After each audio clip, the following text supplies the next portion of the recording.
Саламатсыңар балдар. Бүгүн силер менен 8 класстын физика сабагын окуп үйрөнүүгө арналган кезектеги телесабагыбызды баштайбыз.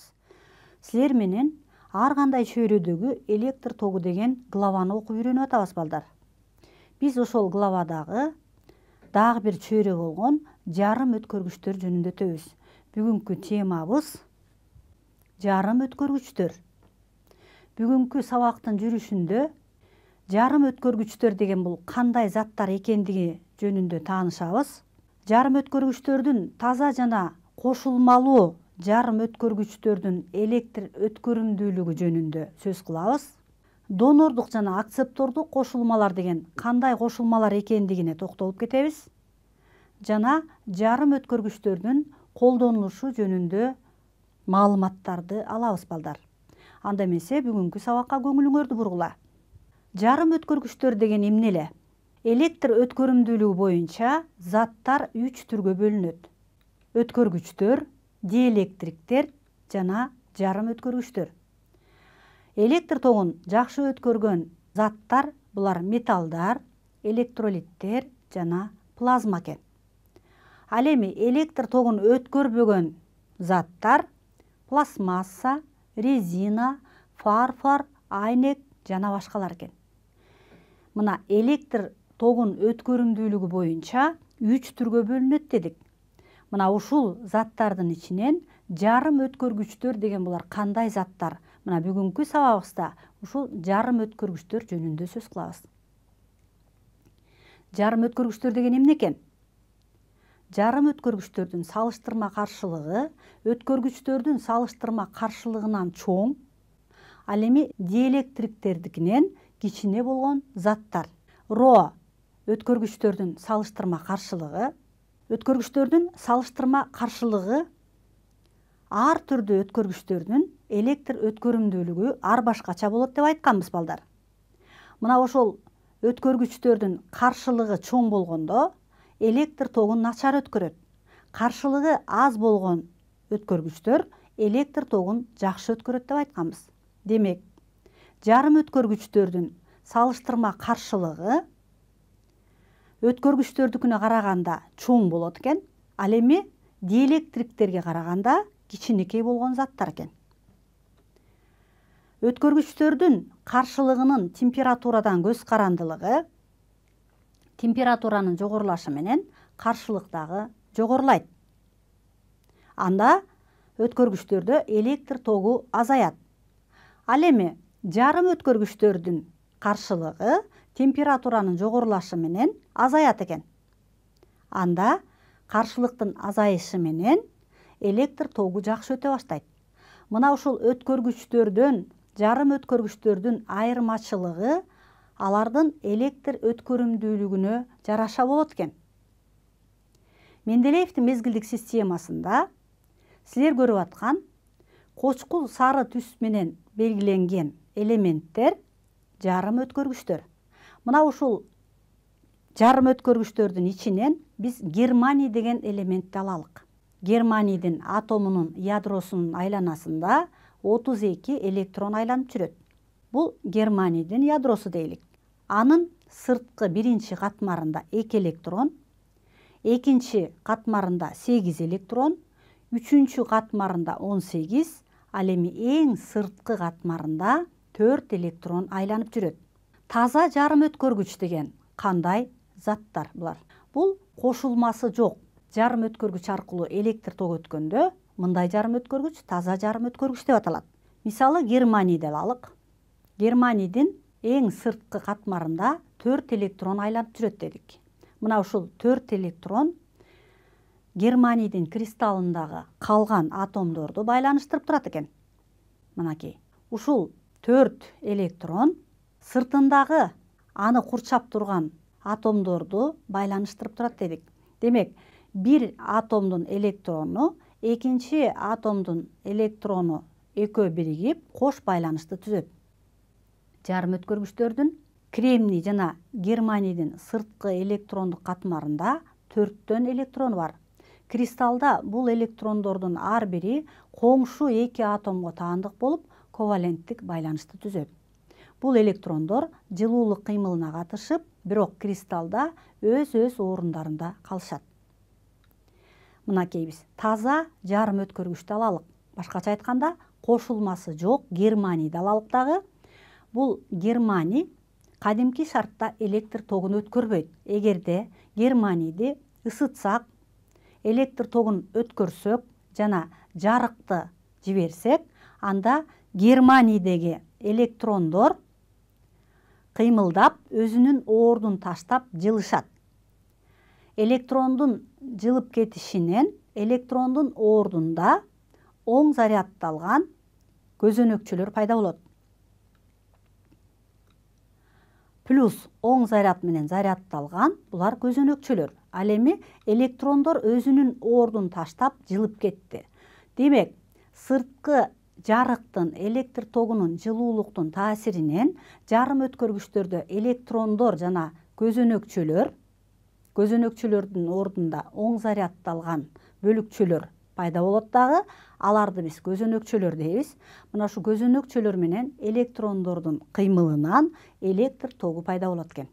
Мынакей силер экрандан көрүп көрсөңөр, сырткы токтун булагына жарым өткөргүчтү туташтырганда, ток булагындагы электр талаасынын таасиринен жарым өткөргүчтөгү электрондор кыймылга келип, өзүнүн ордун таштап кетип жатат.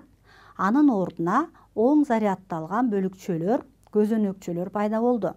Демек, жарым өткөргүчтөрдө оң заряддалган көзөнөкчөлөрдүн жана электрондордун кыймылынан электр тогу пайда болот экен. Эми балдар, кошулмалуу жарым өткөргүчтөр деген кандай өткөргүчтөр? Карап көрсөңөр.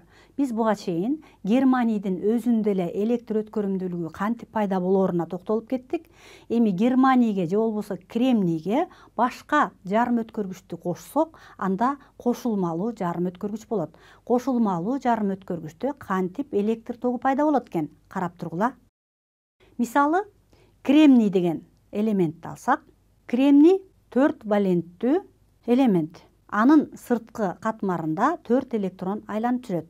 Ал эми мышыяктыкы болсо 5 валенттүү. Эгерде кремнийге мышыякты кошсок, анда кош байланышты 8 электрон түзөт, 1 электрон ашыкча болуп калат. Мына ушул мышыяк менен кремнийдин кошулушунан жарым өткөргүчтөрдө ашыкча электрондордун болушу эн тибиндеги жарым өткөргүч деп аталат. Эн дегенибиз бул негатив, терс дегенди билдирет. Электрондор терс заряддалган бөлүкчөлөр. Эгерде кремнийге мышыякты кошсок, ашыкча электрондордун саны көп болуп, мындай жарым өткөргүчтү эн тибиндеги жарым өткөргүч деп атайбыз. Ал эми балдар, кремнийге 3 валенттүү индийди кошсок, индий 3 валенттүү, кремний 4 валенттүү, 7 болуп атат дагы. 7 электрондун кош байланыш түзүш үчүн 1 электрон жетпей калып атат. 1 электрон жетпей калып, ал жерде оң заряддалган көзөнөкчө пайда болот. Бул учурда оң заряддардын саны көп болот. Оң заряддалган бөлүкчөнү биз оңду позитив деп эсептейбиз дагы. Муну П тибиндеги жарым өткөргүч дейбиз. Демек, кошулмалуу жарым өткөргүчтөр деген ушундай өткөргүчтөр экен балдар. Мынакей, Германийде кош байланыш түзүлүп, электрондор айланып жүрөт. Эгерде Германийге мышыякты кошсок, 5 валенттүү мышыяктын 1 электрону ашыкча болуп калып, электрондордун саны мындай кошулмада көп болгондуктан, мындай жарым өткөргүчтү эн тибиндеги жарым өткөргүч деп атайбыз. Эн тибиндеги жарым өткөргүчтө токту алып жүрүүчүлөр негизинен электрондор болушат. Эми донордук кошулма деген бул кандай түшүнүк? Эгерде кремнийге мышыякты кошсок, бул кошулмада негизги токту электрондор алып жүргөндүктөн эн тибиндеги жарым өткөргүч дейбиз. Эн электрондордун саны көп болгондуктан, электронун бул мындай кошулма бергендиктен, муну биз донордук кошулма дейбиз. Донордук деген берүүчү дегенди түшүндүрөт. Андан кийин балдар, Германийге индийди кошолук. Индий 3 валенттүү, Германий 4 валенттүү. Экөө биригип 7 валенттүү болуп атат. bir электрон кош байланышты түзүү үчүн жетишпей калып, анын ордуна оң заряддалган көзөнөкчөлөр пайда болуп атат. Мындай кошулмада оң заряддалган көзөнөкчөлөрдүн саны көп болгондуктан мындай кошулманы П тибиндеги жарым өткөргүч дейбиз. Бул кошулмалар өзүнө кошуп алат. Андыктан муну биз акцептордук кошулма дейбиз. Демек, акцептордук кошулмада негизги токту көзөнөкчөлөр алып жүргөндүктөн муну П тибиндеги жарым өткөргүч деп атайбыз. Силер көрүп атасыңар, көзөнөкчө бош болуп атат. Ал жерде bir электрон жетишпей калып, анын ордун көзөнөкчө толтуруп атат. Мындай кошулмада көзөнөкчөлөрдүн саны көп болгондуктан П тибиндеги жарым өткөргүч деп атайбыз. Эми N тибиндеги жарым өткөргүч менен П тибиндеги жарым өткөргүчтү тийиштирип контакты түзүп, ага жарыкты жиберсек, электр тогун өткөрсөк жана жылуулукту берсек, анда мындай жарым өткөргүчтө электр тогу пайда болот. N тибиндеги жарым өткөргүчтөгү электрондор көзөнөкчөлөрдү көздөй агат. Ал эми П тибиндеги жарым өткөргүчтөгү көзөнөкчөлөр N тибиндеги аймакты көздөй өтүп, электрондордун жана көзөнөкчөлөрдүн кыймылынан электр тогу пайда болот.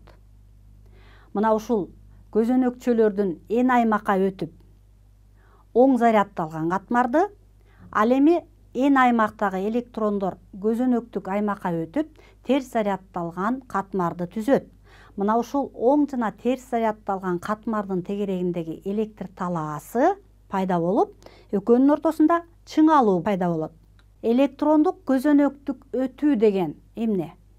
Мынакей П тибиндеги жарым өткөргүчтү алдык жана N тибиндеги жарым өткөргүчтү алдык. П тибиндеги жарым өткөргүчтүн электр тогун ташып жүрүүчүсү булар көзөнөкчөлөр болот. Ал эми N тибиндеги жарым өткөргүчтүн электр тогун ташып жүрүүчү бөлүкчөсү электрондор болот.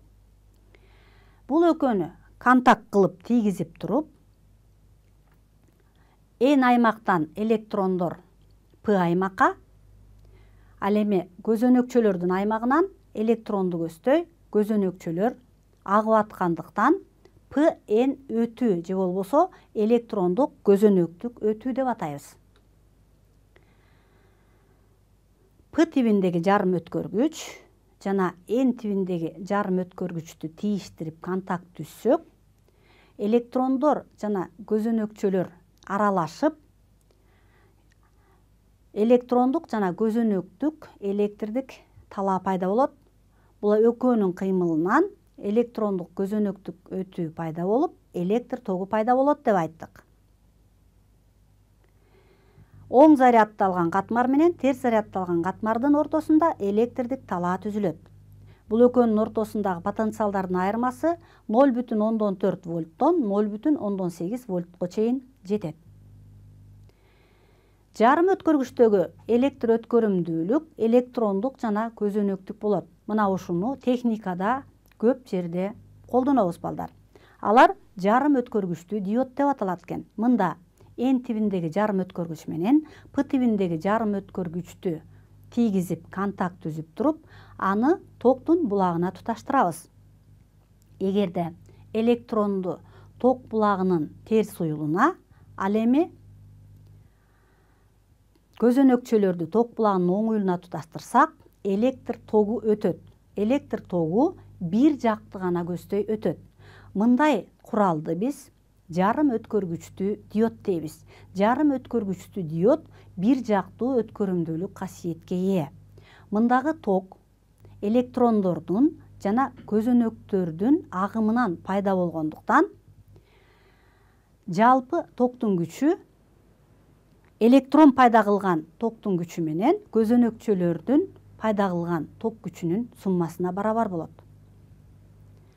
Мынакей силер муну видео тасмадан көрсөңөр, N тибиндеги жарым өткөргүч менен П тибиндеги жарым өткөргүчтү тийиштирип контакт түзгөн учурда электрондор көзөнөктү көздөй, көзөнөктүк П тибиндеги өткөргүчтү көздөй, ал эми көзөнөкчөлөр эн тибин көздөй өтөт дагы электрондук көзөнөктүк катмарды пайда кылат.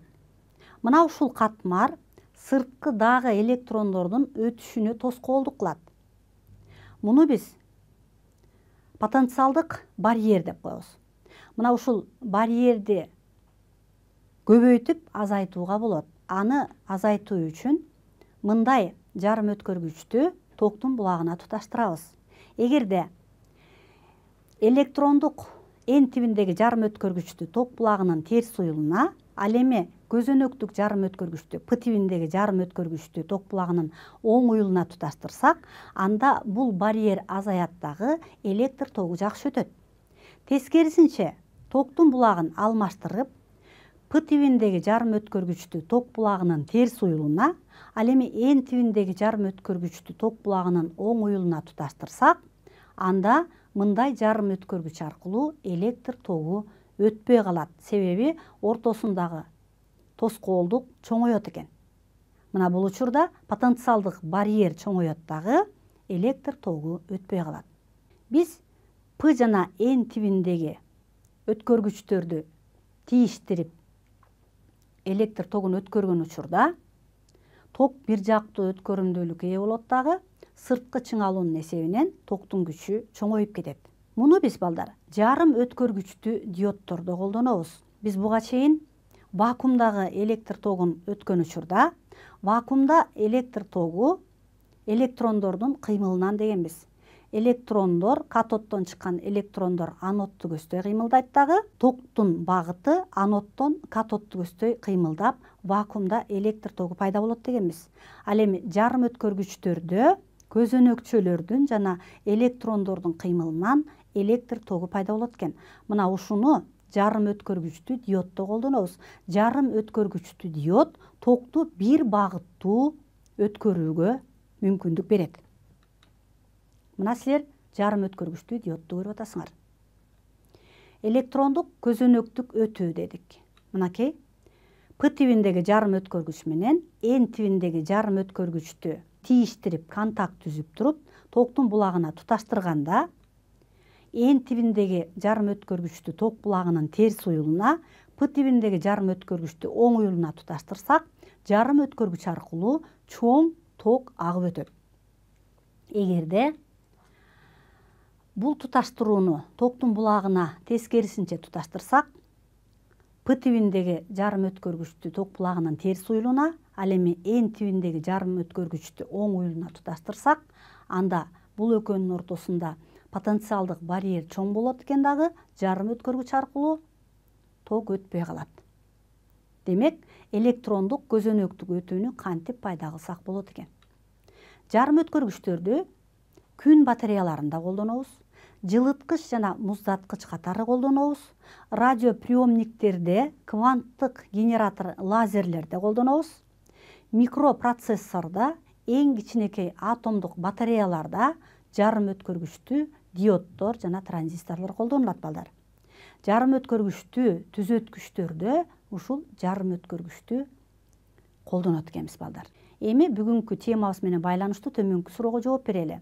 П тибиндеги жарым өткөргүчтөрдө негизги зарядды алып жүрүүчүлөр эмнелер болуп саналат?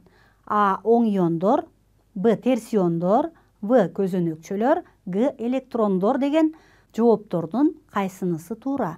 Всы туура экен. П тибиндеги жарым өткөргүчтө негизги токту алып жүрүүчүлөр көзөнөкчөлөр болот экен. Жарым өткөргүчтүү диоддун электр өткөрүмдүүлүгүн карайлык балдар. Эн тибиндеги П тибиндеги жарым өткөргүчтөрдү тийиштирип контакт түзгөн учурда электрондор көзөнөкчөлөрдү көздөй, көзөнөкчөлөр электрондук аймакты көздөй агып, электр тогу пайда болот экен. Жарым өткөргүчтүү диоддо электр тогун алыш үчүн эн тибиндеги жарым өткөргүчтүү токтун терс уюлуна, П тибиндеги жарым өткөргүчтү оң уюлуна туташтырсак, анда ток бар болот экен. Тескерисинче туташтырсак, анда ток өтпөй калат экен. Жарым өткөргүчтүү диоддун электр өткөрүмдүүлүгүн ушундай кылып пайда кылсак болот экен.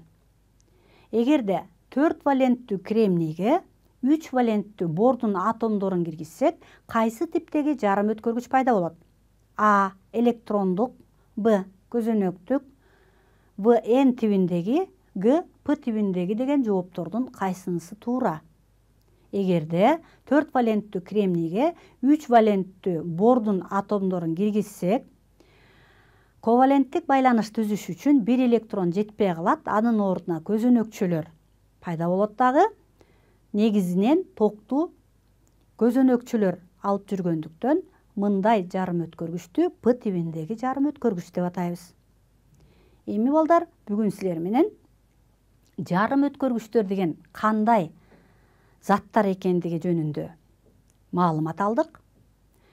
Жарым өткөргүчтөрдүн таза жарым өткөргүч деген кошулмасы жок жарым өткөргүч аркылуу электр тогу кандай өтөт экендигине жана кошулмалуу жарым өткөргүчтөрдүн электр өткөрүмдүүлүгү кандай болот экендигине токтолуп кеттик.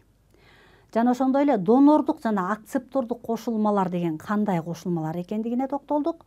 Донордук кошулма дегенибиз бул электронун бергенде донордук кошулма болот экен, ал эми электрондорду кошуп алган учурда акцептордук кошулма болот экен балдар. Жана жарым өткөргүчтөрдүн техникада, турмушта колдонулушу жөнүндө маалыматтарды алдык балдар. Мына ушинтип бүгүнкү сабагыбызды жыйынтыктайлык. Силердин көңүл бөлгөнүңөргө чоң рахмат, саламатта калгыла.